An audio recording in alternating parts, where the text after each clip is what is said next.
We are going to continue our series on The Bible Explains, Part 245. Today, we're going to continue our mini-series within the big series of The Bible Explains, entitled, Your Next Season is Coming, Part 24. Let's commit this first to the Lord. Manalangin po muna tayo. Our dearest Father in heaven, we are so very thankful for how you have gathered us today.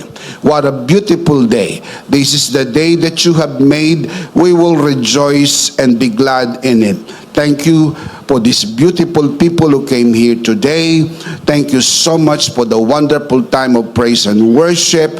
Thank you also for the beautiful people who are joining us online. We commit to you this time, even this learning time, and it is our heartfelt prayer that everything that will be said and done today, all by your grace, for your glory, we pray in the name that is above every name, in the name of Jesus, our Lord and Savior, by the power of the Holy Spirit. And everybody would just simply say, Amen. Amen. Let's give the Lord a good clap of praise. Amen. Today we're going to talk about Prophet Joel. Who is Prophet Joel? He was one of the minor prophets in the Old Testament, the author of the book of Joel. His name means the Lord is God. He is identified as the son of Pethuel, according to Joel chapter 1 verse 1. His ministry generally dated between 835 to 400 BC. The prophet Joel ministered during a time of national devastation. A massive locust plague had ravaged the whole land. Joel chapter 1 verse 4.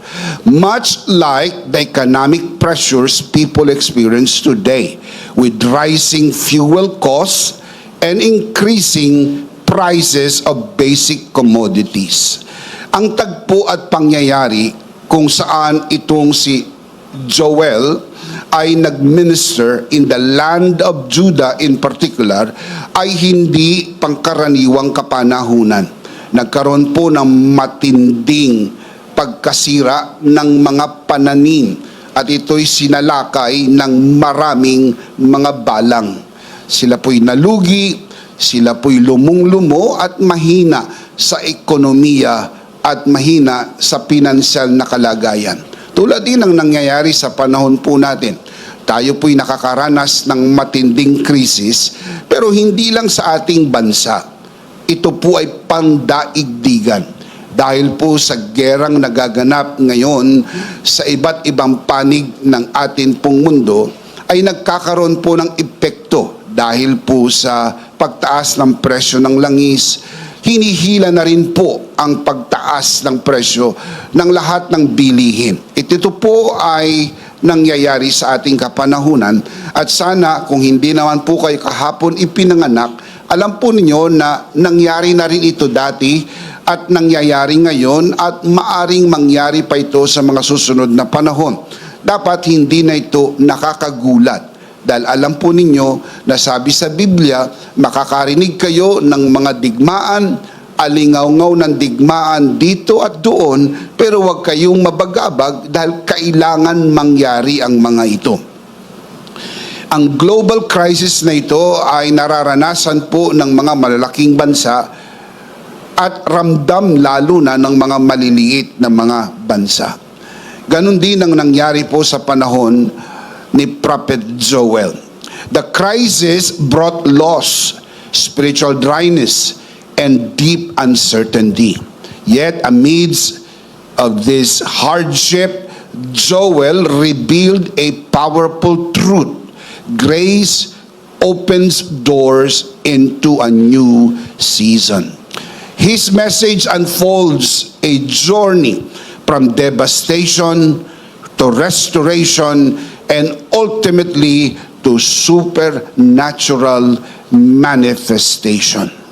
Having said this, my dear brothers and sisters, and especially those who are joining us online, allow me to share with you today 3 things that happen when grace opens doors from the story of Joel. Number 1, grace opens the door to spiritual awakening.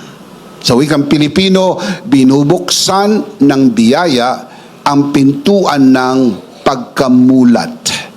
Grace opens the door to spiritual awakening. The prophet Joel's ministry began in a season when everything familiar seemed to collapse. The locust plague devastated the land, ruined harvest, and shook the nation's sense of security. Ang lahat ng mga bagay ng pangkaraniwan para sa kanila ay tila nawala. Magandang kita, matatag na hanap buhay, magandang daloy ng pera sa hanap buhay ay sinirang lahat sa pamagitan po ng peste ng mga balang or locust. At ito'y hindi magaang para sa kanilang kapanahunan. At ganun din naman sa atin. Hindi magaang sapagkat hindi pa naman tumataas ang sweldo, halos 2 beses nang tumaas ang mga bilihin at ang laki ng itinaas ng presyo ng gasolina. Ramdam ito ng bawat isa at hindi naman po natin ito itinatanggi sapagkat ito ay nangyayari. At hindi po ito isang bangungot, ito po'y realidad na nangyayari sa atin. Pero hindi po tayo dapat mapanghinaan ng loob, sapagkat sa mga panahong ito, lalong ipapamalas ng Panginoon sa atin ang kanyang grasya. Hindi tayo pababayaan ng ating Panginoon. Along with economic loss came spiritual barrenness. Yet Joel did not see the crisis as God abandoning them. Instead, he called the people to return to the Lord. He declared, Joel chapter 2 verse 13, "Return to the Lord your God, for He is gracious and compassionate." Ang mensahe ni Prophet Joel, return to the Lord your God, for He is gracious and compassionate. Napansin niyo po ang mensahe ng propeta. He is gracious and compassionate. Kapag nagkakaroon ng krisis, ang minsang epekto ng mga tao sa kanila ay nanlalamig. Kasi feeling nila pinabayaan sila ng Diyos. Feeling nila ang Diyos ang may kagagawan ng lahat ng mga siphayo na kanilang mga pinagdadaanan. Na sa halip na magpatuloy, maglingkod, sumamba at mahalin ng Diyos, ang iba, hindi ko naman po nila lahat, ang iba, ang epekto sa kanila, sila po'y nagkakaroon ng panlalamig, spiritual lukewarmness, spiritual barrenness. Di na nagsisimba, di na nananalangin, hindi na naglilingkod. Ang iba, hindi na rin nag-o-offering sapagkat sila'y gipit at nakakaranas ulit sila ng financial na krisis. Ang una nilang pinuputol ay ang suporta nila sa gawain ng Panginoon at sinasabi, "Saka na ako magbibigay. Hirap kami ngayon financially." Parang sinasabi nila ng pagbibigay sa gawain ng Panginoon na isang pasanin, isang burden, isang pasan na pwede mo nang isa-isang tabi sapagkat meron silang samot-saring mga problema sa buhay. Tandaan po natin, hindi po ito makakagaang sa atin sapagkat ang mga gawang tulad nito ay gawa ng kawalan ng paniniwala at pananampalataya. sapagkat naniniwala tayo na kapag ating iniurong muna pansamantala ang ating suporta para makagaang para sa atin, lalo nating pinabibigat ang ating kalagayan. Sapagkat akala natin ang mayroon tayo ay sapat. Hindi po. Kulang pa rin po yan. Because what you have in your hands are only 5 loaves and 2 fish. And what are these among so many? Ang kailangan natin ay breakthrough. I want to say that again. Ang kailangan natin ay breakthrough. Mismong miraculous, mismong milagro na ang konti na mayroon tayo sa ating kamay ay paramihin ng Panginoon. Ito'y mangyayari lamang kung ilalagay natin ito sa kamay ng Panginoon. Huwag nating pabayaan ang gawain ng Panginoon, ang kanyang pangako. Hindi rin tayo pababayaan ng ating Panginoon. Can you say amen?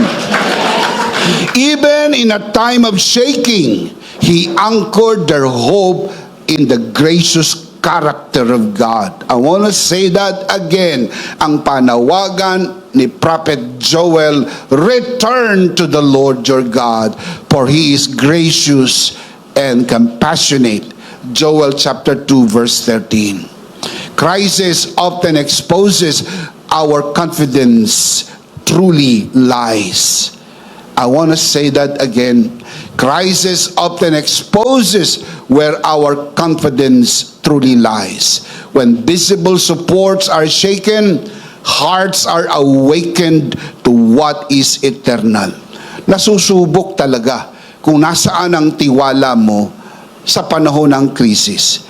Pag nauga ang iyong kinakapitan, ang savings mo, ang business mo, ang trabaho mo, ang mga kalkuladong bayarin, ang mga binabayaran at hinuhulugan buwan-buwan, bahay, kotse, edukasyon, at mga pang-araw-araw na pangangailangan. Kwentado mo na magkano ang papasok na pera, magkano ang mga ilalabas, at kung may matitira, magkano pa. Ito po yung kalagayang safety. Feeling mo safe na safe. Okay, may maitatabi pa ako. Bayad ng lahat. Kalkulado ko ang lahat. Sometimes it happens that way, but not all the time. May mga panahon na parang nawawala sa kalkulasyon. Parang kukulangin.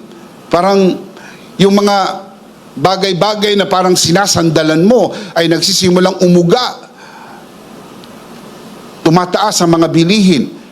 Hindi naman tumataas ang kita o ang benta. Kaya kung minsan nababawasan ang iyong mga naisusubi, hanggang minsan wala ka na naisusubi. At kung minsan pati ang mga gastusin ay apektado na. As Hebrews chapter 12 verse 27 teaches, what can be shaken is removed so that what cannot be shaken may remain. Papayagan talaga ng Diyos sa kanyang karunungan na lahat ng nauuga ay uugain at mawawala upang sa huli ang hindi lang nauuga ang mananatili magpakailan-kailan paman. May balita po ko sa inyo, sa huling panahon lalakas ang pag-uga. Hindi lang ang pag-uga ng mundo, maging ang kalagayang material at pinansyal ng buong mundo ay uugain, sapagkat ito ay mga palatandaan ng kanyang malapit na pagbabalik. At huwag tayong masiraan ng loob. Itaas natin ang ating paningin, malapit nang bumalik ang ating Panginoon. Come on, give Him praise. The scripture reminds us that when you see all these things, lift up your heads, look up, for your redemption draweth nigh. Malapit nang babalik ang ating Panginoon. Hinug na po ang panahon na ito. It's not going to be too long. Kaunting panahon na lang. Mga kapatid, babalik ang Panginoon. kukunin niya tayo at mapapasa Panginoon tayo magpakailan-kailan pa man. Come on, malakas na palakpakan para sa Panginoon, Hari ng mga hari at Panginoon ng mga Panginoon. Shout amen. Give the Lord a clap of praise. Praise God. Praise God. In this way, temporary disruptions can become doors to spiritual awakening, leading God's people back to the unshakable reality of God's sustaining grace. Ang hindi lamang mauga ay ang biyaya ng Diyos. Ang kaba ng buong mundo ay matutuyo. Pero ang supply ng Panginoon sa kanyang mga anak ay magpapatuloy hanggang sa panahon ng kanyang muling pagbabalik. Shout amen! Anong pangako sa salita ng Diyos? Ang mga anak ng Diyos ay kakain at mabubusog sa panahon ang mundo'y nagugutom. Hindi tayo pababayaan ng Panginoon. This truth becomes clearer in the light of Christ's finished work. Why we say so? Because we believe under grace, crisis is not a sign of rejection. Jesus has already borne our judgment on the cross. So those who are in Him, are you in Christ? I'm asking a question. Are you in Christ? Now listen up. Those who are in Christ are no longer under condemnation, but under God's favor. Can you say amen? Because redemption is complete. Crisis is not punishment from an angry God, but a setting where the Father shows His provision. Ito yung mga pagkakataon na maipapamalas ng Panginoon sa iyo ang kanyang masaganang probisyon.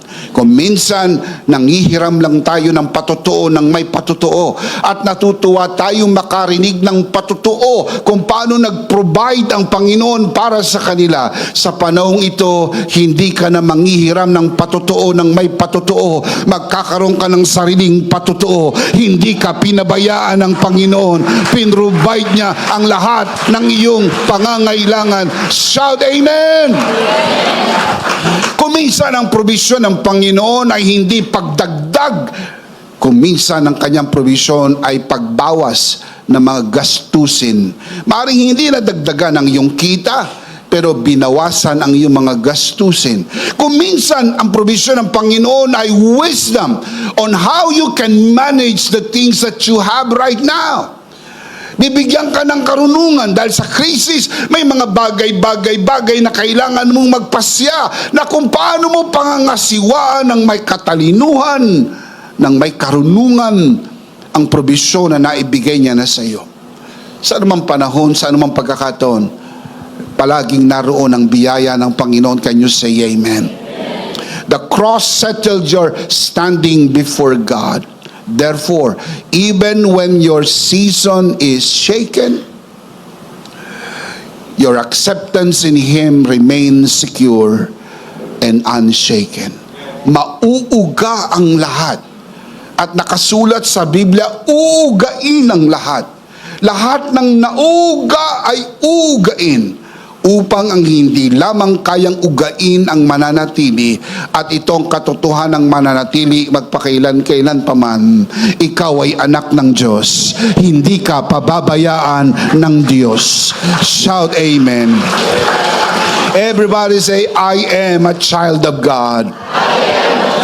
One more time, louder.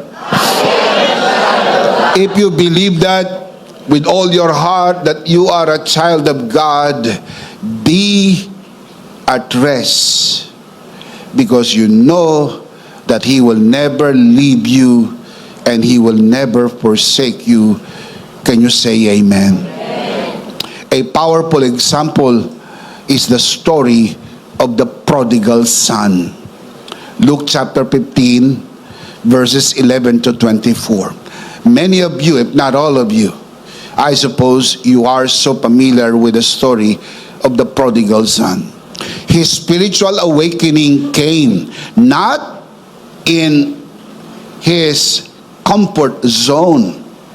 His awakening came when he was so down. When he was there at the swine's pen, and even to the worst condition, eating the swine's food. Sa bagsak at abang kalagayan, na maubos na ang kanyang kayamanan, luging-lugi, na ibenta na lahat ng kanyang investment, lahat ng kanyang mga mamahaling damit, lahat ng kanyang alahas, lahat ng kanyang magagarang sasakyan, ng kanyang bahay, kung mayroon man siya, na ipundar, na ibenta ng lahat. Yung mga dati niyang mga kaibigan ay iniwan na siya. Sa ganitong kalagayan, dito po dumating ang tinatawag na spiritual awakening.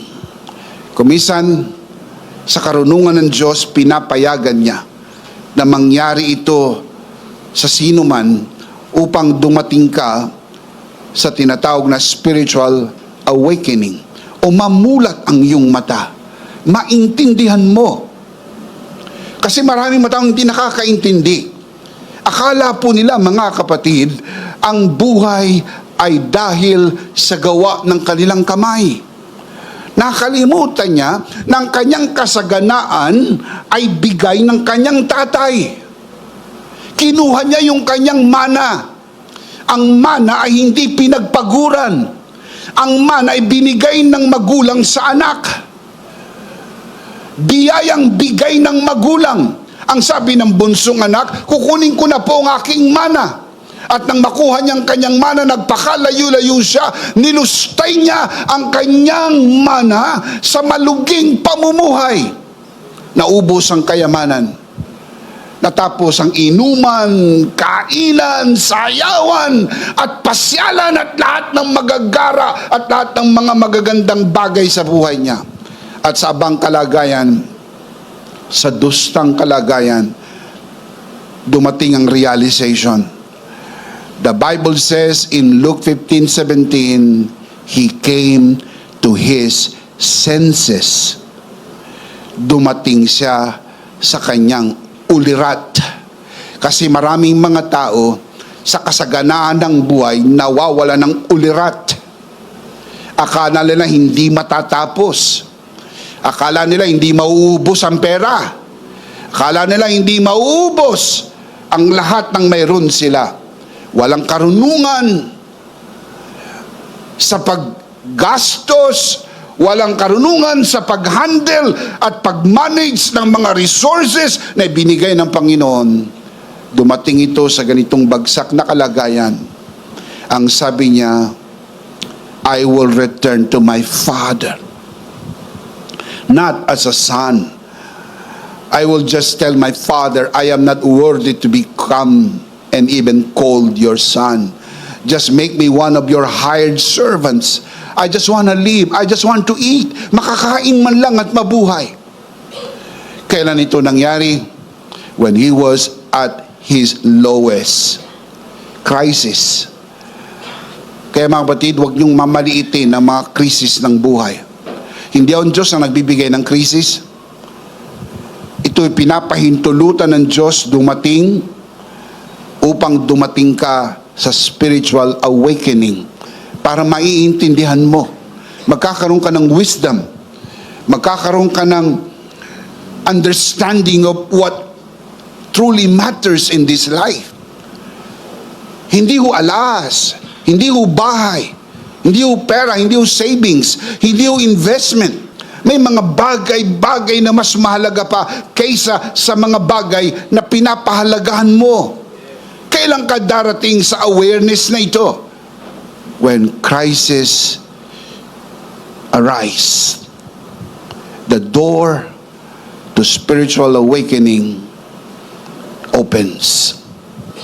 Yet the beauty of the story is not only in his awakening, referring to the prodigal son, but also about the father's love and grace. What happened? The return of the prodigal son. He was received without condemnation. He was embraced, hugged, kissed repeatedly by the Father. This is what grace is all about. Kung dumating ang panahon na nakaranas ka ng krisis, at dumating ang panahon nagkaroon ng spiritual awakening, and then you came to your realization you want to return, bumalik ka. Mahal ka ng Panginoon. Hindi kailan naman nagbago ang pag-ibig ng Diyos sa iyo. At sa mga nanonood sa broadcast na ito, maaaring ang marami po sa inyo ay malayo na at nagpakalayo-layo kayo sa matagal na panahon. Sinisi niyo ang Diyos sa mga nangyari sa buhay ninyo. Sakit ninyo, sakit ng magulang nyo, sakit ng anak ninyo, ang pagkalugi, ang pagkawala ng lahat ng mayroon kayo, ay tila sinisi mo ang Diyos sa mga bagay-bagay na nangyari sa buhay mo. You're not seeing this broadcast by accident, and I believe you're hearing the message of the Lord today because this is the appointed time. Ang sabi ng Panginoon sa iyo, bumalik ka. Mahal ka ng Panginoon. Hindi ka niya iiwanan, hindi ka niya pababayaan. Ang kanyang pag-ibig ay hindi nagbabago, hindi nagmamaliw. Return! You prodigal son, you prodigal daughter, return to the Father's love, return to the Father's embrace and wonderful grace. He still loves you and will always love you forever. Can you say amen? Kung bakit maraming mga taong nahihirapan maunawaan ang katotohanan na ito, sapagkat iniba ng relihiyon ang mensahe. Ang mensaheng naririnig ng maraming tao, galit ang Diyos, parurusahan ka ng Diyos, maghihiganti ang Diyos sa iyo dahil sa lahat ng ginawa mo. Hindi nyo po yan nakita sa kwento ng prodigal son, sapagkat mababasa nyo sa Bible, the only time the father ran is when the son returned. Nung bumalik ang anak, tumakbong ama, sinalubong ang anak. Mga kapatid, yan ang Diyos ng biyaya. Walang paghuhusga, no condemnation, no judgment. He still loves you. Nagkamali ka ng maraming beses, nadapa ka ng maraming beses, bumalik ka. Mahal na mahal ka ng Diyos. Can you say amen? Palakpakan natin ang Panginoon. Praise God. This story shows the pattern of grace. Crisis may awaken, but grace restores. In Christ, God awakens us not to shame us, but to bring us home. For what purpose? To enjoy His grace. Gusto ng Panginoon ma-enjoy mo ang kanyang biyaya. Had the Son, referring to the prodigal son, had the son stayed in the father's house, he could have enjoyed all the blessing and the favor of his father. Kung hindi siya lumayo, kung hindi siya umalis sa bahay ng kanyang ama, araw-araw niyang nai-enjoy ang biyaya ng kanyang ama. Ganun pa man, hindi na natin may babalik ang kwento, hindi ho ba? Nandun na yun eh. Hindi mo pwedeng sisihin ang anak na alibuga. Andun na eh. Kaya nung bumalik yung anak, hindi sinisi ng ama. Niyakap ng ama, hinalikan ng ama, minahal ng ama. At ibinalik sa kanya ang mga bagay-bagay na nawala sa kanya. Suotan niyo siya ng singsing. Suotan niyo siya ng sandalyas. Suotan niyo siya ng balabal. Patayin natin ang pinatabang guya. Magkantahan tayo, magsayawan tayo, magdiwang tayo dahil ang anak kong ito na naligaw ngayon ay nakauwi na. ang anak ko itong dating patay, ngayon ay buhay.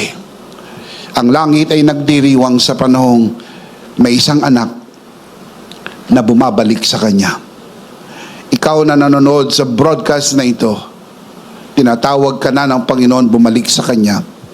At bago matapos ang broadcast na ito, magkakaroon ng opportunity to receive Jesus, return to God, and enjoy His grace forever. At kami, at ang buong langit ay magdiriwang sapagkat ang biyaya ng Diyos ay nagtagumpay sa araw na ito. Palakpakan natin ang Panginoon. Praise God. Praise God. The prophet Joel called the people back to God based on his gracious and compassionate nature. Remember his message, return to the Lord your God, for He is gracious and compassionate. And in the new covenant, this grace is fully revealed in Christ. Ang mayroon lamang po sila sa lumang tipan ay anino. Pero ang anino'y nakakamangha, lalo na ang realidad na matagpuan kay Kristo. The cross proves that God's heart towards us is redemption, not abandonment. And the resurrection shows that devastation does not have the final say. Grace does. Can you say amen? Because of Christ's finished work, even dark seasons can become doorways to deeper awareness of your identity in Him and the sufficiency of His grace. Mahalaga po yung iyong pagkakakilanlan kung sino ka kay Kristo. Your identity in Christ. Ano man ang mangyari, magbago ang ikot ng mundo, kung sino ka kay Kristo, mananatili magpakailan-kailan pa man. That is why it is very important to keep that in your mind, who you are in Christ. What you believe in your heart, that I am what the Bible says I am. I have what the Bible says I have. And I can do what the Bible says I can do. Can you say amen? Do not despise seasons of shaking. In Christ, they are not signs that grace has left you. No, grace will never leave you, but moments when grace writes your personal testimony. Magkakaroon ka na sariling patutuo na sinaklolohan ka ng Panginoon. Magkakaroon ka ng sariling patutuo, pinagaling ka ng Panginoon. Magkakaroon ka ng sariling patutuo, hindi ka iniwanan ni pinabayaan ng Panginoon. When doors close and familiar things collapse, grace reveals the unshakable Christ. Even when your strength fails, His grace secures your peace, your identity, and your hope. Kaya mga tunay na anak ng Diyos, hindi ho nawawala ng pag-asa. Because Jesus is our living hope. Can you say amen? Ang mga tunay na anak ng Diyos ay nakakatulog pa rin sa gabi ng mahimbing sapagkat siya ang ating kapayapaan. Siya ang ating katiwasayan. Siya ang atin magpakailan-kailan pa man. Can you say amen? Number 1, grace opens the door to spiritual awakening. Number 2, grace opens the door to new opportunities. Binubuksan ng biyaya ang pintuan ng mga bagong pagkakataon. After calling the people to return to the Lord, the prophet Joel proclaimed a hope-filled promise. Joel chapter 2 verse 25, I will restore to you the years the locusts have eaten. What a wonderful promise. Matapos niyang tawagin ang kanyang mga kababayan, return to the Lord your God, For He is gracious and compassionate. After that, the prophet Joel gave the promise from the Lord, I will restore to you the years the locusts have eaten.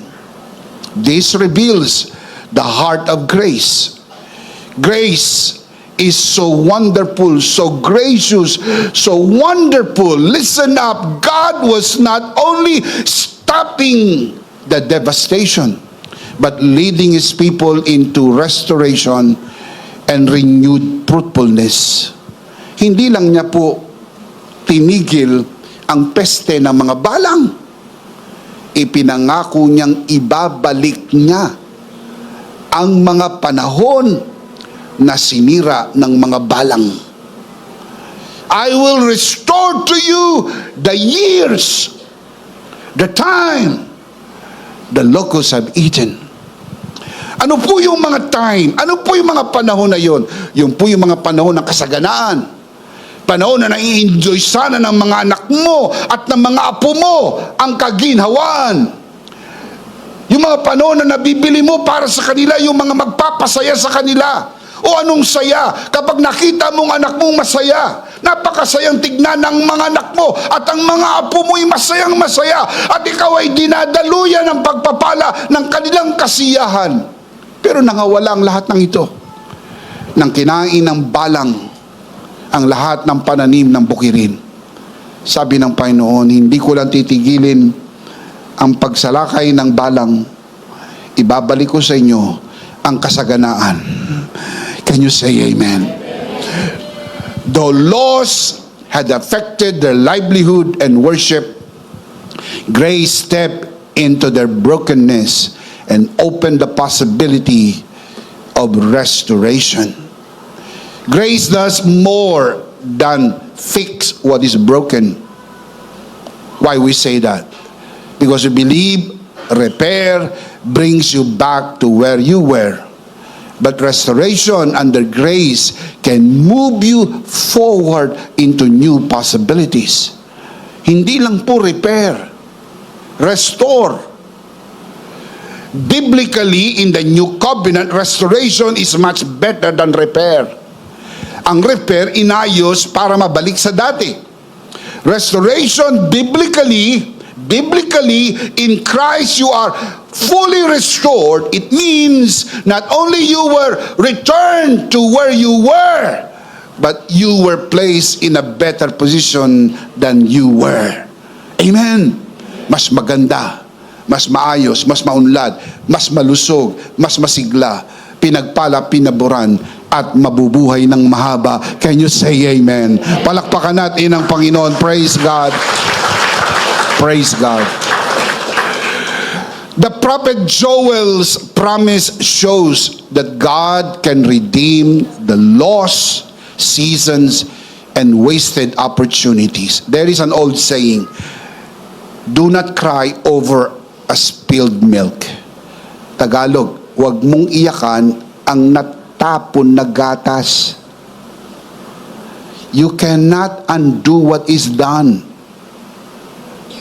Even if you cry, you will just be wasting your time. Stand up and begin to believe God for new opportunities. Pag hindi mo nakuha ang kontrata, huwag mo nang iyakan. Hindi yan talaga para sa iyo. Dahil kung talagang para sa iyo ang kontrata na yan, yan ay iingatan ng Panginoon para sa iyo. Talagang para sa iyo. Pero huwag ka magkaroon ng maling kaisipan, ninakaw sa iyo, kinuha sa iyo, akin to eh. Akin tong promotion na ito eh. Akin itong kontrata na ito eh. Ibig mong sabihin ganito, pinayagan ng langit na maargabyado ang anak ng Diyos. Yun ang ibig mong sabihin eh. Hindi mo lang masabi, pero yun ang ibig mong sabihin. Nakita ng Diyos, tapos wala siyang ginawa. Pinabayaan lang na yung para sa iyo ay kunin ng iba. Hindi ka pinagtanggol ng langit. Hindi ka pinagtanggol ng Diyos. Nagkibit-balikan siya, Bahala ka sa buhay mo. Mabatid, maling pananaw, hindi ho ba? Maling-mali. Hindi ganyan ang amang sumasalangit. Hindi ka pababayaan ng Diyos. Ang para sa iyo ay para sa iyo. Ang hindi para sa iyo, hindi talaga para sa iyo. Now, let me give an example para nakakaintindihan tayo. Sa John 21, mababasa po ninyo na kinausap ni Jesus si Peter at ipinaliwanag sa kanya kung paano siya mamamatay. Tanggap ni Peter. Tapos dumaan si Juan. Ang sabi ni Peter, paano naman siya? Sumagot ang Panginoon kay Peter, kung gusto ko na siya'y buhay hanggang sa pagbabalik ko, ano naman ito sa iyo? Translation, anong pakialam mo?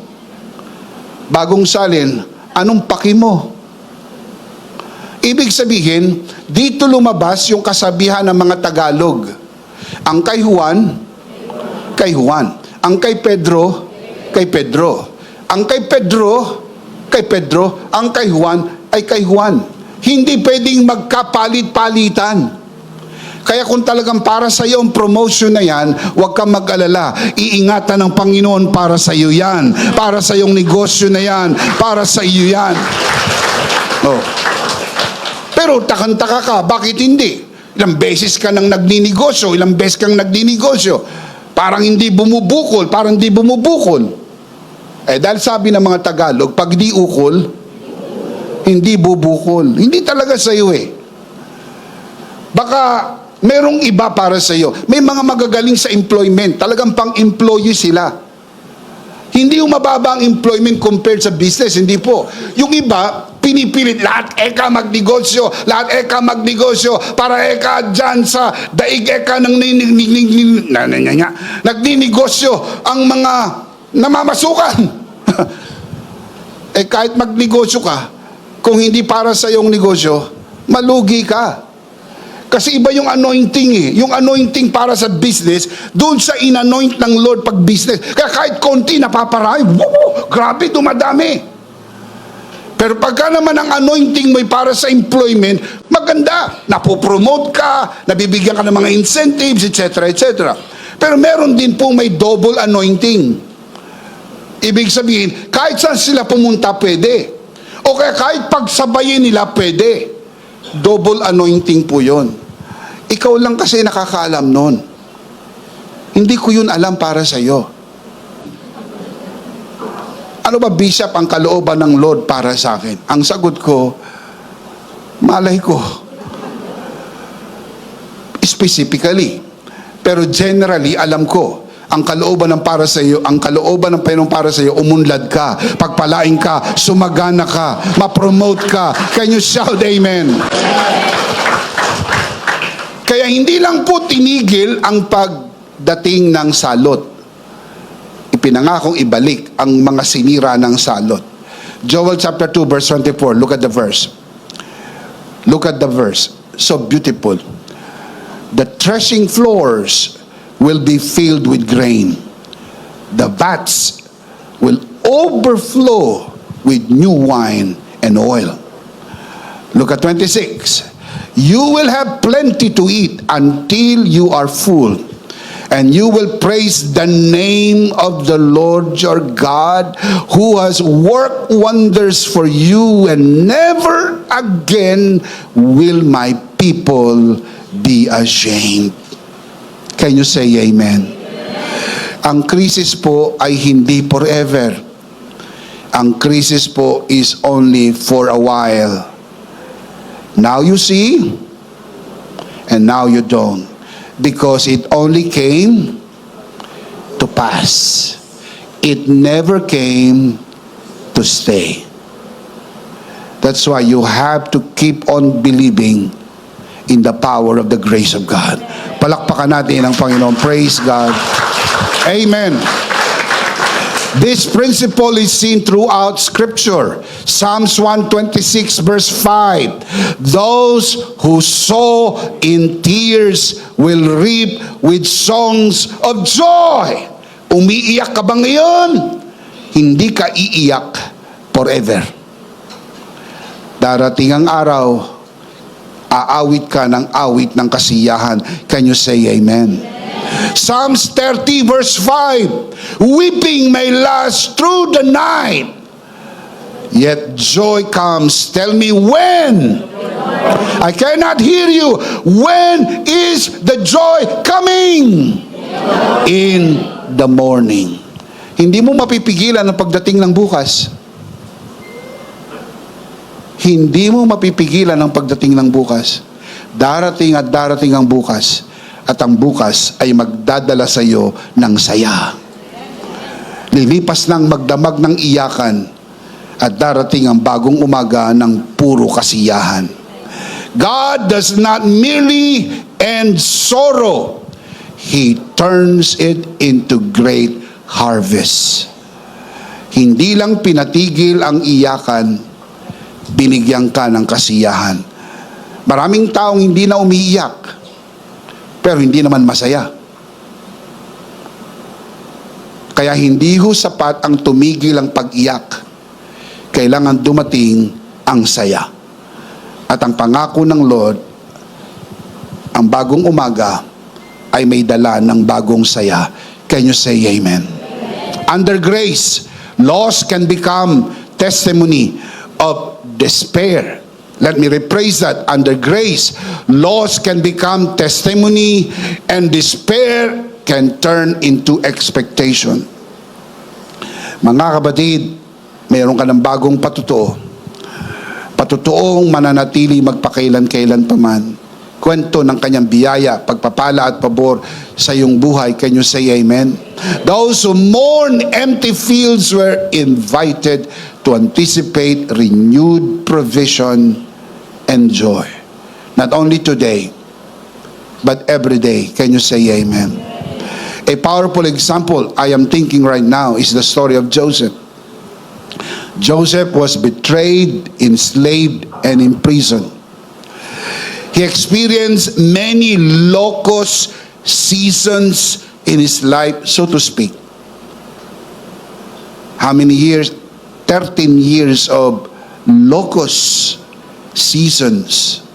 Kinain ang mga masayang panahon na dapat kasama niya yung tatay niya.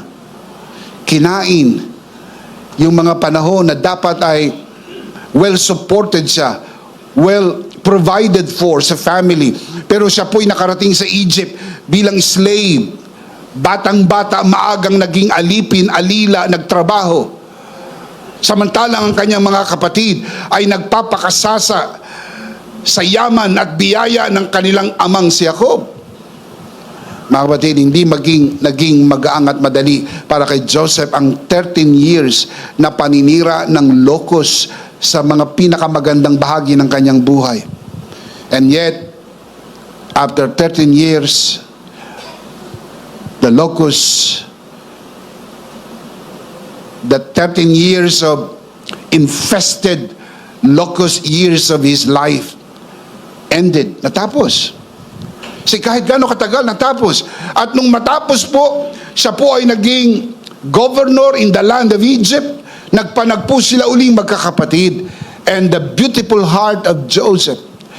Gaganda ang puso mo pag naiintindihan mo eh. Sino po yung may mga bitter heart? Those people who do not understand why crisis came to their lives. Yung mga bitter, yung sinisisi ang Diyos, sinisisi ang magulang, sinisisi ang mga tao sa paligid. Sino yung mga bitter? Yung sa kanilang kahirapan, sinisisi ang gobyerno, sinisisi ang pamahalaan, sinisisi ang lahat ng mga tao sa paligid, kaya daw sila mahirap.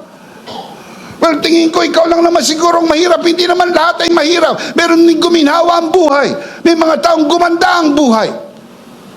Pero maraming mga taong bitter. Pero Joseph did not become bitter. Ang kanyang puso naging better.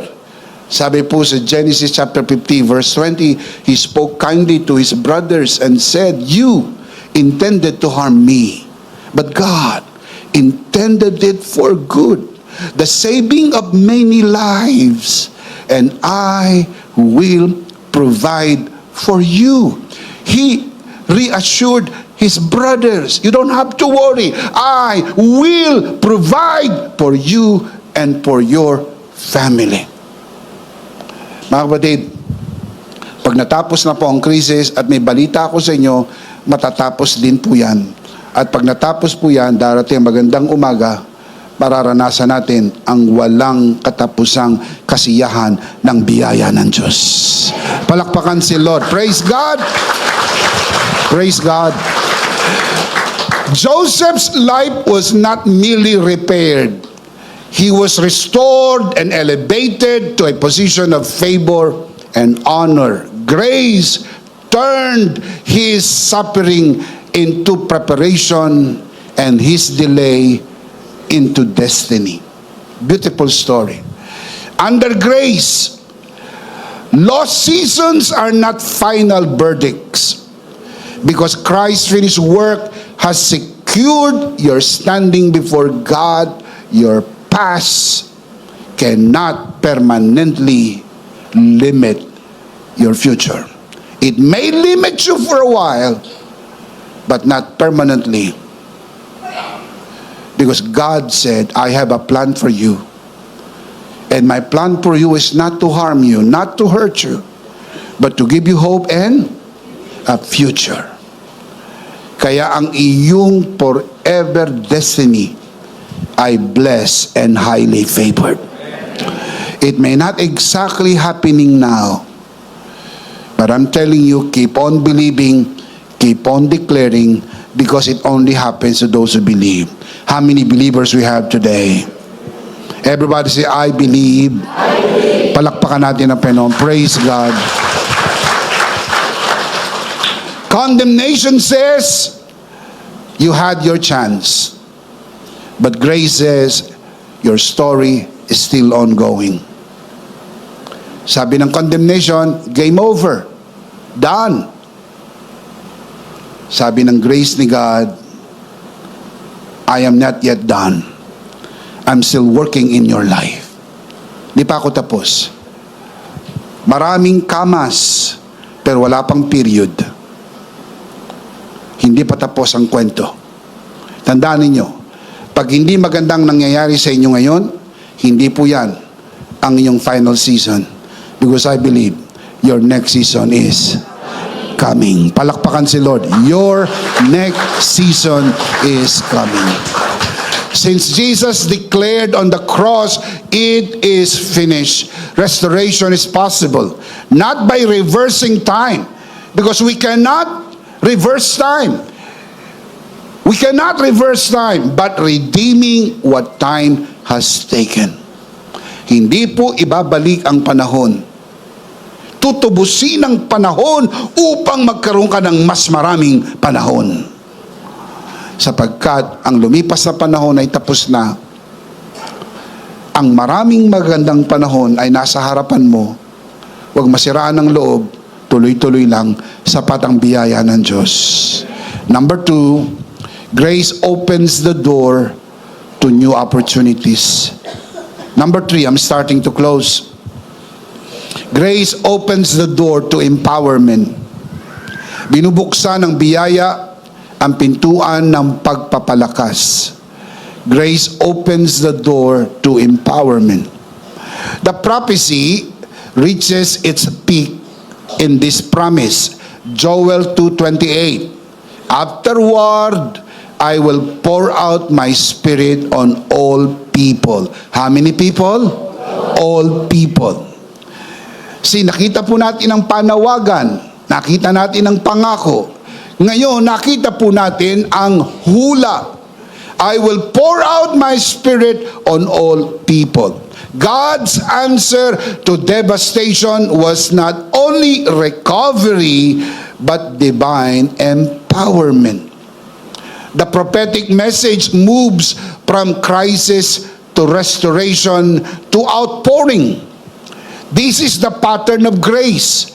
God does not just bring you out of loss. He brings you into Spirit-enabled purpose for your next season. That's beautiful. Hindi lang po tinigil ang pananalasa ng mga balang, nirestore ang mga panahong sinira ng balang, at ipinangako ang pagdating ng Espiritu para sila'y maging malakas. Dumating man uli ang balang, hindi na po sila mababalang. Because they were empowered by the Spirit into their next season. In the Old Testament, the Spirit came only upon selected individuals for specific assignments. Maliwanag po yan sa Old Testament stories. But Prophet Joel foretold a day when the Spirit would be poured out on how many people? All people, young and old, men and women, servants and free, without exception, all people. Grace removes all limitations and opens the door to outpouring to how many people? All people. The outpouring is for all people who belong to the Lord, prophetically, Jews and Gentiles. As you know, the stories, Old Testament, all Jews. In the New Testament, Jews and Gentiles alike in Christ. Because in Christ, there is no Jews and Gentiles. We are all one. Can you say amen? What was once selective becomes expansive because God's redemptive purpose.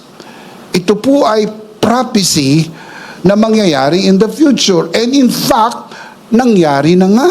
Natupad na ang hula na ito. The New Testament shows that Joel 2:28 was fulfilled in Acts chapter 2. When the Holy Spirit was poured out at Pentecost, Peter stood and declared, "This is what was spoken by prophet Joel." Acts 2:16. Pagtayo ni Peter, on the day of Pentecost, nag-preach siya. Ang sabi niya, ito ang katuparan ng hula ni prophet Joel. Ang prophecy nasa Joel 2:28. Ang fulfillment nasa Acts 2:16.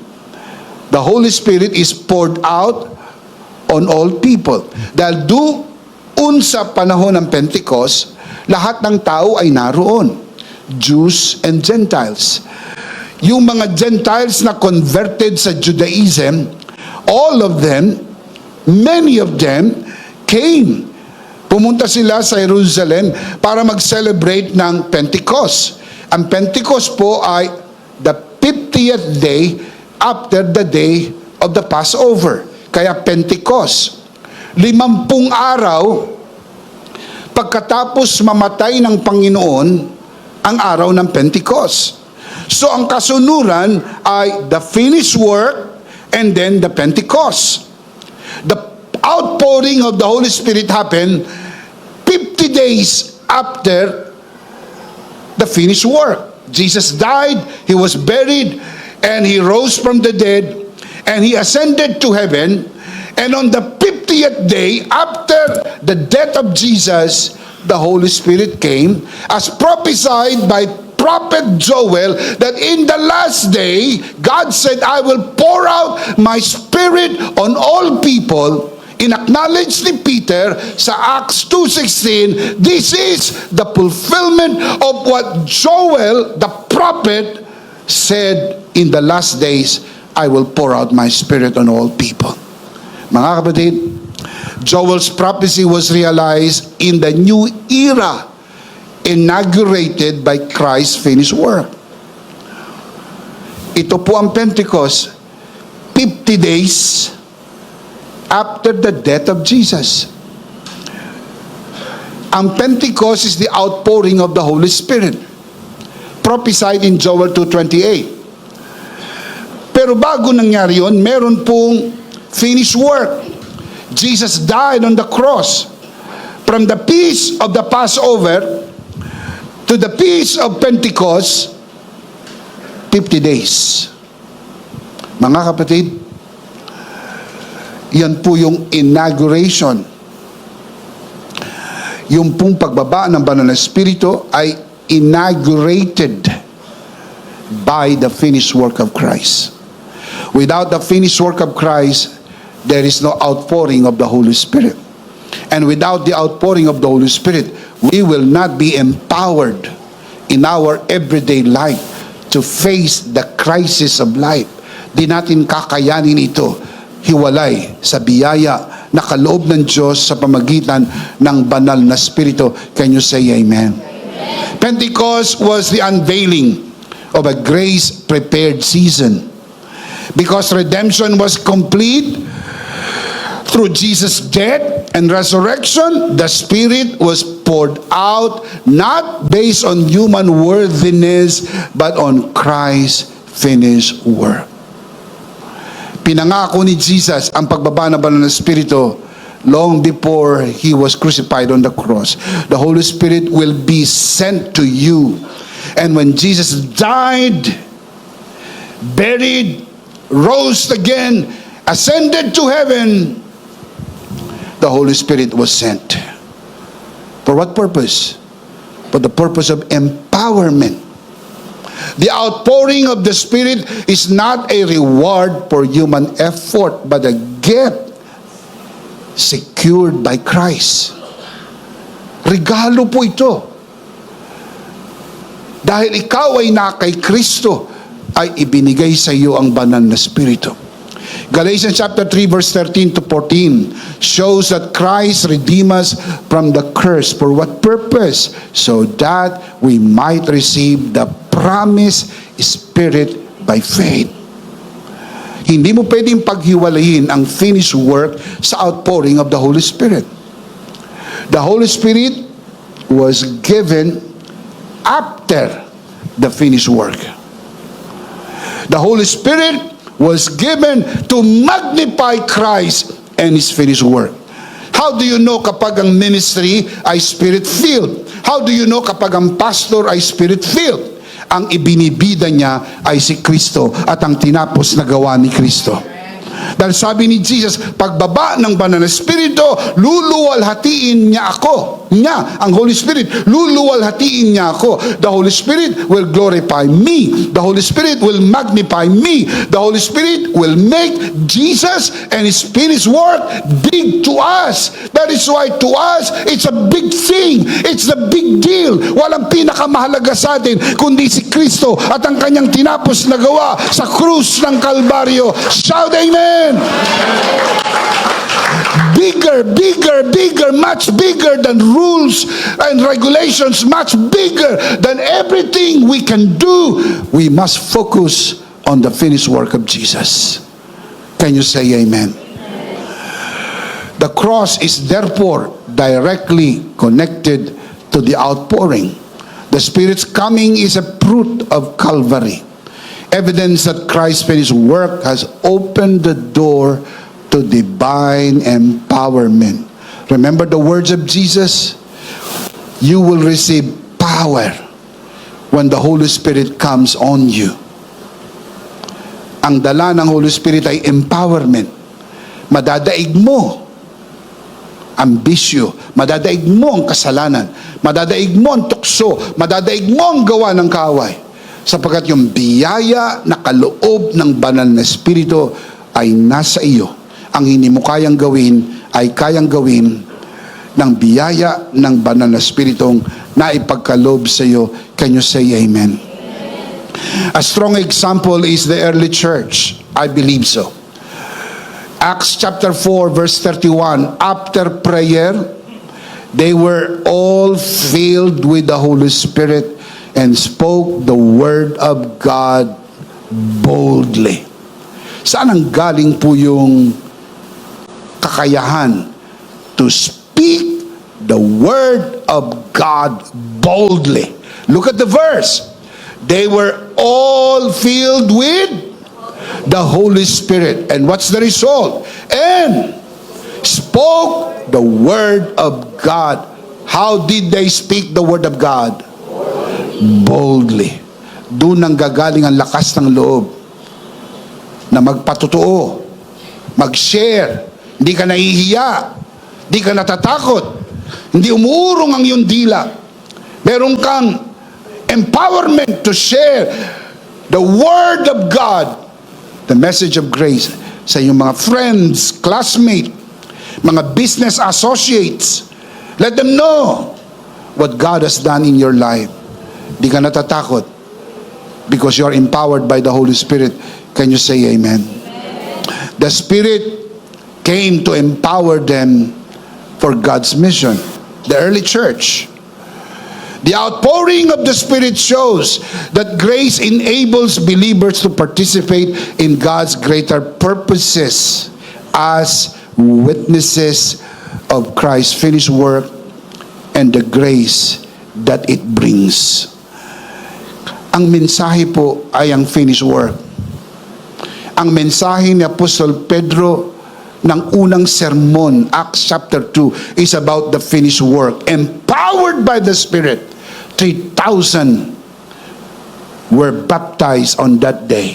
Approximately, sabi ng mga scholars, around 9,000 men and women, including children, were there. 3,000 got saved. 3,000 were baptized. Men. Pag sinama mo mga kababaihan at sinama mo mga kabataan, approximately, sabi ng mga scholars, aabot ng 9,000 up to 11,000 people were there. One sermon, 3,000 were saved. Why? Dahil magaling siyang magsermon, eloquent siyang magsalita, highly educated, magaling mag-English, magaling bumigkas ng salita, may decorum, maganda ang suot, maganda ang itsura. No, not at all. You read the Bible, it all happened by the power of the Holy Spirit. If you want to see people saved, if you want to see people change, if you want to see miracles happen, hindi yun nakasalalay sa pastor o sino mang obispo. Nakasalalay yan sa kapangyarihan ng banal na spirito kumikilos sa buhay ng mga taong naniniwala sa tinapos na gawa ni Kristo. Can you say amen? Palakpakan natin ng malakas ang Panginoon. Praise God. All right, let's see them again. 3 things when grace opens doors from the story of Joel. Basahin natin malakas, sabay-sabay. Ready? Sit up straight. Let's read them out loud. Samahan niyo po kaming mga nanonood sa broadcast. Basahin natin ng malakas, sabay-sabay. Ready? Number 1. Grace opens the door to spiritual awakening. Number 2. Grace opens the door to new opportunities. Number 3.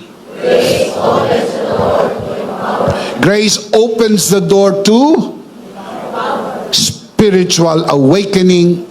Grace opens the door to new opportunities. And grace opens the door to empowerment. Now, let me give you the life application. Number 1, believe in the opportunities grace gives you. Pag binigyan ka ng opportunity ng biyaya ng Diyos, paniwalaan mo. Huwag mong pagdudahan. Bigay sa iyo yan ng biyaya ng Diyos. In Joel's time, the people faced devastating loss as the locust plague seemed to close their future. Wala nang pag-asa dahil po dyan sa pagpananalasa ng mga balang.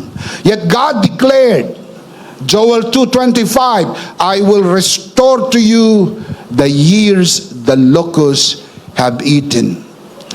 This shows that grace does not only recover what was lost, it opens new opportunities for fruitfulness and purpose. I will restore to you the years, not just the harvest, the years, meaning the opportunities ahead of you. I'll give you more opportunities. More opportunities to earn more. More opportunities to expand. More opportunities to grow. I will restore the years the locusts have eaten. Because Christ has finished the work of redemption, believers can move forward free from past failures and delays, into grace-prepared beginning. Mga kapatid, lumipas na ang kahapon. Bagong araw na ito. Itong araw ng bagong pagkakataon. Can you say amen? Number 2, step into the doors grace has opened. Pag nagbukas ng pinto ang biyaya, hakbangan mo. Hindi naman ako nagbukas niyan. Binuksan ng Panginoon ng opportunity. Step into the doors grace has opened. In Joel's day, devastation seemed to close every door as the locust plague left the people with lost and uncertain future. Yet God, in His grace, promised restoration and pointed them to a greater season. And what is that season? The outpouring of the Spirit. That is the coming season. That is a great season.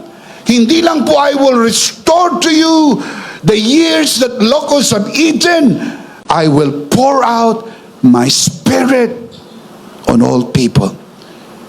Greater season, greater opportunity, greater in size, in scope, in magnitude, and in all measure. This shows that grace does not only comfort in crisis, it leads you into new beginnings. Laging may bagong simula. Because your yesterday ends last night. And this is a new day. Grace opens new doors of purpose, fruitfulness, and Spirit-empowered living for your next season.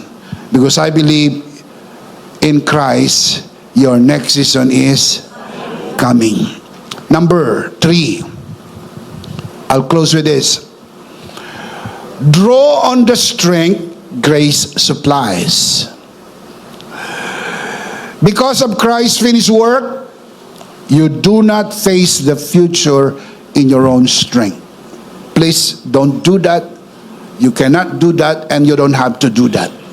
Grace enables you to rise, believe, and serve again, for He has made you fruitful.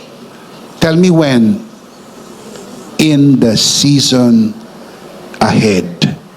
Because in Christ, your next season is coming.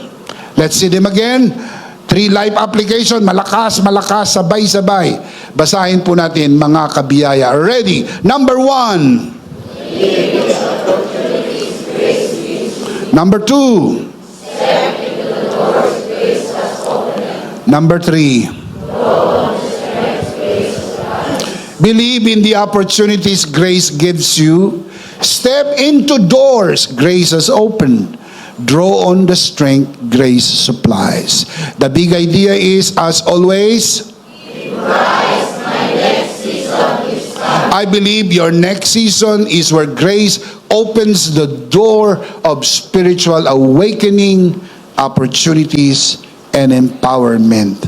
And if you believe that, say amen. Of course, we do not want to end this broadcast without giving you the opportunity to receive Jesus today, be saved, and start your new season. Mga nanonood sa broadcast na ito at maging sa mga narito sa bulwagan na ito, taas natin ating 2 kamay, ipikit ang mata, manalangin po tayo ng pagtanggap. Sumunod tayo sa panalangin ito at ariin natin na isang personal na panalangin. Manalangin tayo. Panginoong Hesus, ako po'y makasalanan. Hindi ko po kayang iligtas ang aking sarili. Ako'y mapapahamak ng hiwalay sa iyo. Narinig ko po ang mabuting balita. Ako po'y naniniwala, tinatanggap kita sa aking puso bilang aking Panginoon at aking tagapagligtas. Salamat po, pinatawad mo na ang aking mga kasalanan. Isinulat mo na ang aking pangalan sa aklat ng buhay. Sa pangalan ni Jesus. Amen.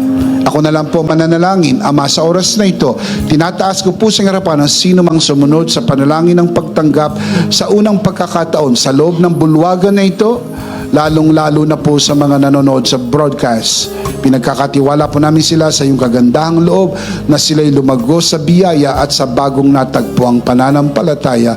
Sa pangalan ng Panginoong Jesus, tayo po'y magsabi ng Amen. Ihanda po natin ang ating mga sarili. Tayo po'y darako sa gawain ng banal na komunyon.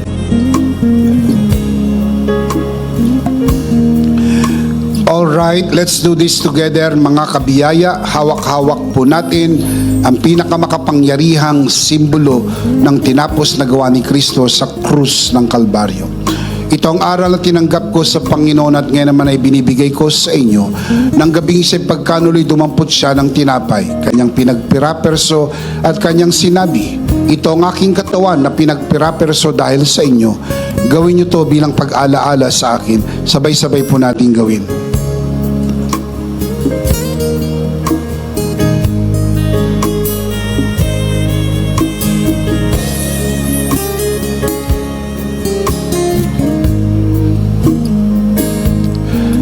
Gayon din naman matapos maghapunan ay kanyang hinawakan ng saro at kanyang sinabi, ito ang saro ng bagong tipan na pinagtibay ng aking dugo.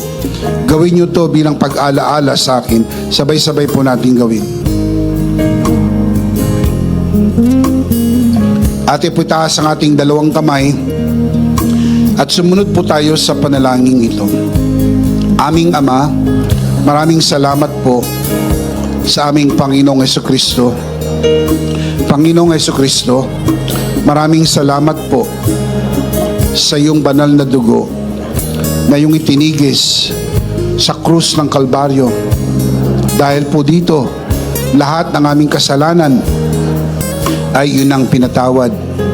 Maraming salamat po sa iyong katawan na nabugbog at nasugatan.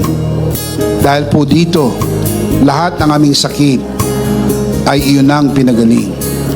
Gaya ng nasusulat, sa iyong mga sugat, ako'y magaling na. Ako'y naniniwala, ako'y magaling na. Aking dinideklara, ako'y magaling na. Ako'y malusog, malakas, masigla, pinagpala, pinaburan, at mabubuhay ng mahaba. Sa pangalan ni Jesus. Maraming salamat po, Banal na Espiritu, sa iyong kapahayagan sa mensahe ng biyaya. Sa pangalan ng Panginoong Hesus, Amen. Amen. Talakpakan po natin si Lord. Praise God. Isang beses pa, malakas, sabay-sabay. Ano po ang ating big idea? Mas malakas pa. We believe that with all of our hearts. In Christ, my next season is coming. Last of all, let me speak to your heart, you who are watching this broadcast. If this broadcast has blessed you, and if not asking too much, I would like you to bless this ministry with your love offering, so that together we can reach the world with the message of full grace. From the bottom of our hearts here at EMI, we would like to say thank you for giving to the Lord. We'll see you next Sunday, prayerfully on site, but definitely we'll see you again online. Ako po si Bishop Emmy, kasama po si Pastor Joe at ang kabuuan ng The Lord's Community and EMI Broadcast. Maraming salamat po. Stay a bit for more announcements. Stay blessed and stay connected. Always remember, in Christ, you are forever Sarito!